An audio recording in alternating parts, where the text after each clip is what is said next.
Hello student, stem coaching classes में आपका स्वागत है। हम नाइट्रोजन साइकिल के बारे में आज पढ़ेंगे और ये पढ़ना आवश्यक इसलिए है क्योंकि क्लास 12th में जो जैव उर्वरक वाला जो टॉपिक है बायो फर्टिलाइजेशन, उसको समझने के लिए हमको नाइट्रोजन चक्र पढ़ना आवश्यक है। तो इसमें होता क्या है कि देखो, प्रोटीन बनाने के लिए पहले बात कर लेते हैं कार्बोहाइड्रेट की। कार्बोहाइड्रेट को बनाने के लिए कार्बन, हाइड्रोजन और ऑक्सीजन आवश्यक है, जिसकी अनुपात 1:2:1 होती है। वसा को बनाने के लिए कार्बन चाहिए, हाइड्रोजन चाहिए और ऑक्सीजन चाहिए। इसमें कार्बन की संख्या ऑक्सीजन से ज़्यादा होती है। उसी प्रकार प्रोटीन को बनाने के लिए कार्बन, हाइड्रोजन, ऑक्सीजन और साथ ही साथ चाहिए नाइट्रोजन। अगर नाइट्रोजन नहीं होगा तो प्रोटीन का निर्माण नहीं हो पाएगा। इसलिए प्रोटीन का निर्माण अगर करना है तो नाइट्रोजन आवश्यक है। ठीक, तो नाइट्रोजन यहाँ पे होना चाहिए। प्रोटीन बनाने के लिए, हार्मोन बनाने के लिए, क्लोरोफिल बनाने के लिए नाइट्रोजन आवश्यक है। तो हमारा जो वायुमंडल है, एटमॉस्फेयर, जो हमारा वायुमंडल है उसमें नाइट्रोजन है 78%। तो पौधे जो होते हैं इस नाइट्रोजन का इस्तेमाल वो सीधे नहीं कर पाते। क्यों? क्योंकि नाइट्रोजन होता है N2 के रूप में। एक नाइट्रोजन दूसरे नाइट्रोजन से 3 बंध के द्वारा जुड़ा होगा और ये बंध इतना शक्तिशाली होता है कि इसको तोड़ने के लिए अधिक ऊर्जा की आवश्यकता होती है। तो पौधे के पास इतनी ऊर्जा नहीं होती कि हाँ वो इस बंध को तोड़कर अपना नाइट्रोजन ले ले प्रोटीन बनाने के लिए। तो इसके लिए नाइट्रोजन को तोड़ने के लिए आपने देखा होगा कि जब बारिश होती है तो बिजली कड़कती है, तो उसमें वहाँ से लाइट निकलती है और उस लाइट में होती है क्या? ऊर्जा। तो वो जो लाइट निकलती है वो जो वायुमंडल में जो नाइट्रोजन प्रेजेंट है उस नाइट्रोजन को वो लाइट तोड़ देती है। उस नाइट्रोजन को वह लाइट क्या करती है? तोड़ती है। और जब ये नाइट्रोजन अलग अलग हो जाते हैं, ये नाइट्रोजन अलग अलग हो जाएंगे, तब जाहिर सी बात है किसी के साथ में भी आप क्रिया कर सकते हैं, है ना? तो ये किसी के साथ में भी आप क्रिया कर सकते हैं। पौधे जो होते हैं, पौधे वो नाइट्रोजन को अमोनिया के रूप में, नाइट्राइट के रूप में, NO2- के रूप में और NO3- के रूप में लेते हैं। ये हो गया अमोनिया, ये हो गया नाइट्राइट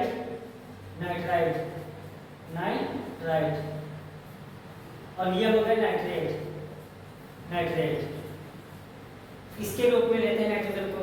और जो लास्ट ऑप्शन होता है, मतलब पौधे अगर नाइट्रोजन को लेते हैं तो नाइट्रेट के रूप में ही पौधे नाइट्रोजन को लेते हैं। नाइट्रेट के रूप में ही पौधे नाइट्रोजन को लेते हैं। तो एक तो हमारी पहली विधि हो गई कि जब बिजली कड़कती है तो वहाँ से ऊर्जा मुक्त होती है और वो जो ऊर्जा होती है वो नाइट्रोजन को तोड़ देती है और तोड़ने के बाद में नाइट्रोजन दूसरे के साथ में क्रिया कर लेता है। ठीक, और उसके बाद में अगली जो जिसे यूरिया का जो निर्माण होता है वो औद्योगिक के रूप में होता है। जो इंडस्ट्रीज होती है उसमें यूरिया का निर्माण होता है, वो तो अगली विधि हो गई।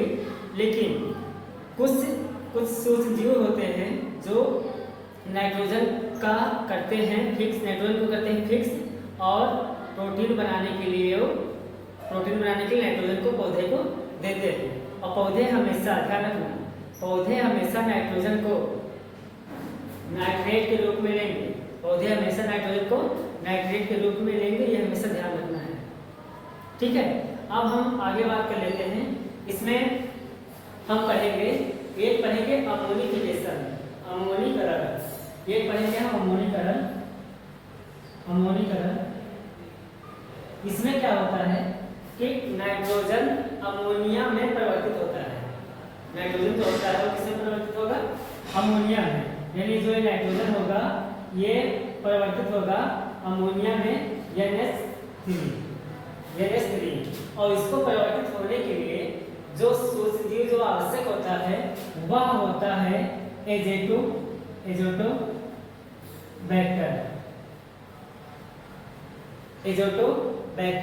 ये क्या करता है, नाइट्रोजन को अमोनिया में बदल देता है।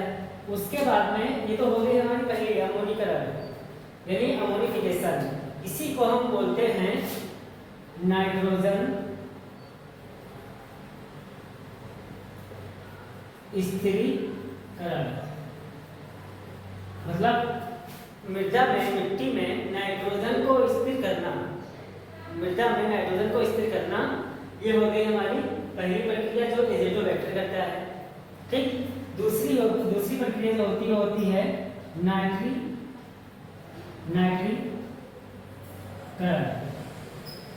इसको नाइट्रिफिकेशन बोलते हैं इंग्लिश में, नाइट्रिफिकेशन। इसमें क्या होता है, अमोनिया, ये जो अमोनिया है NH3 अमोनिया बदलता है, सबसे पहले बदलेगा नाइट्राइट के रूप में NO2 माइनस, इसको बोलते हैं नाइट्राइट। और उसके बाद में ये जो नाइट्राइट होता है NO2 माइनस, ये बाद में बदलता है NO3 माइनस, इसको बोलते हैं नाइट्रेट। और अमोनिया से नाइट्रेट में बदलने का जो काम करता होता है नाइट्रोसोमोनास।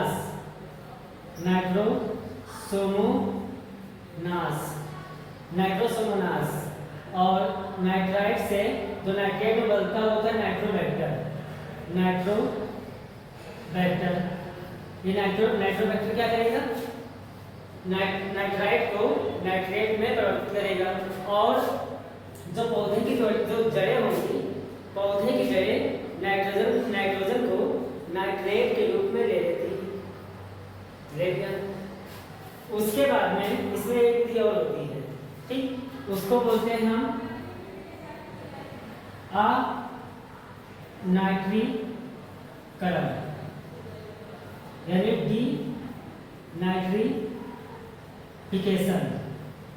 डीनाइट्रिफिकेशन। इसमें इसके जस्ट उल्टा होता है।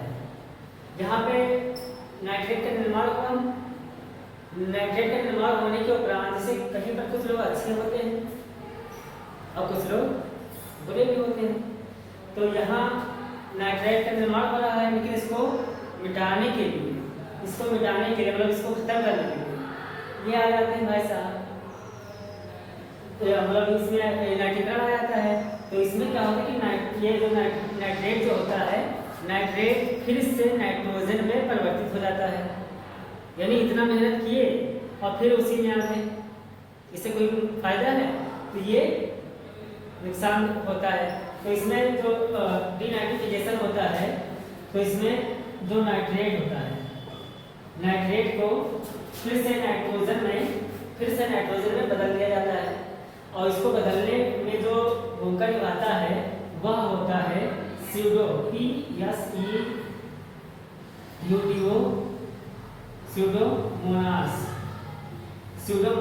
दूसरा होता है क्लास्ट्रीडियम। स्यूडोमोनास होता है और क्या होता है, क्लास्ट्रीडियम होता है। देखो ना, स्यूडो झूठा है। तो ये क्या करता है, नाइट्रेट को नाइट्रोजन को दोबारा से बदल देता है। यहाँ तक बात समझ में आई। अमोनीकरण होगा, जिसमें नाइट्रोजन अमोनिया में बदलेगा, जिसको एज़ोटोबैक्टर करता है। फिर नाइट्रीकरण में दो प्रक्रिया होगी, अमोनिया बदलेगा नाइट्राइट में, और फिर नाइट्राइट बदलेगा नाइट्रेट में। और पौधे नाइट्रेट को भी लेते हैं। तो जड़ों में नाइट्रोजन जो फिक्स होता है, नाइट्रोजन का जो स्थिर होता है, वह नाइट्रेट के रूप में होगा।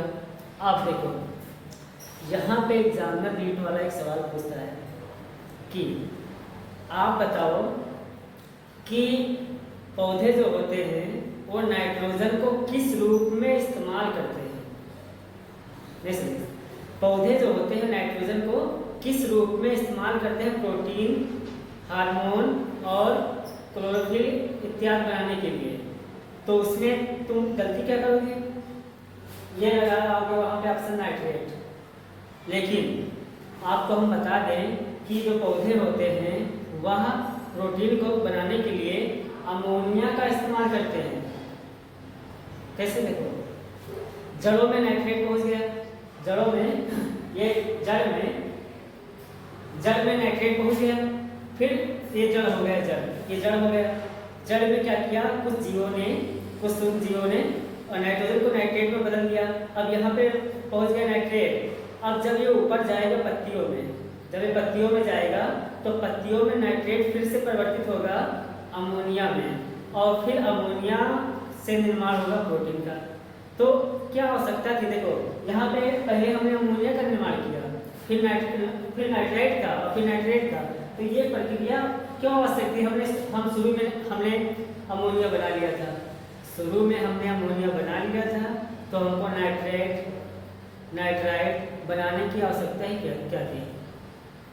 इसकी आवश्यकता इसलिए थी क्योंकि जो अमोनिया होता है वह जहरीला होता है, इसलिए पौधे जो होते हैं डायरेक्ट अमोनिया को नहीं लेते। पौधे जो होंगे वो नाइट्रोजन को अमोनिया के रूप में नहीं लेंगे, नाइट्रोजन को नाइट्रेट के रूप में लेंगे। और अगर काम करना होगा, उत्पाद बनाना होगा, तब वो नाइट्रेट को दोबारा से फिर अमोनिया में बदलकर फिर अपना वो उत्पाद बनाएंगे।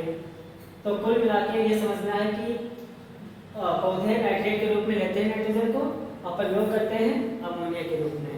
जड़ों में जाता है और पत्तियों में जब पहुँचता है तो ये दोबारा से अमोनिया में परिवर्तित हो जाता है।